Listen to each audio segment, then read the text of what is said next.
Sir, give me some days. I will deposit the fees as soon as possible. শান্তি, Sir, I will call you later. হ্যাঁ sir বলেন। তুমি কত দূর পড়াশোনা করেছো? স্যার আমি ওই ক্লাস 3 পর্যন্ত লেখাপড়া করছি। কি, ক্লাস 3? আর তুমি এত ভালোভাবে ইংলিশ বলতে পারো? এটা কিভাবে সম্ভব? স্যার আমি ওই ফোন থেকে শিখছি, ওই ইন্টারনেট আছে না ওইখান থেকে। ওয়াও, খুব ভালো লাগলো তোমার এই স্কিলটা দেখে। এতে কি এমন হয়ে গেছে? কি হবে এত ইংলিশ জেনে? সে তো এখানেই ঝাড়ুদারে কাজ করবে, কোনো জব তো পাবে না। এমন অ্যাটিটিউড দেখাচ্ছে যেন এই অফিসের বড় অফিসার পোস্টে কাজ করে।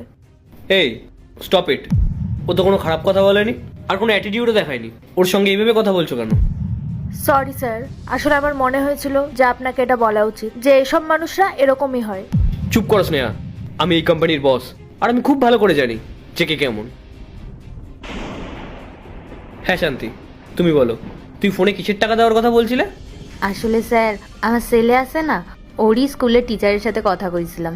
সামনেই 1 তারিখ আইতেছে, ওর স্কুলের ফিস জমা দিতে হইব। আচ্ছা, কোন স্কুলে পড়ে তোমার ছেলে? ওই সেন্ট্রাল মডেল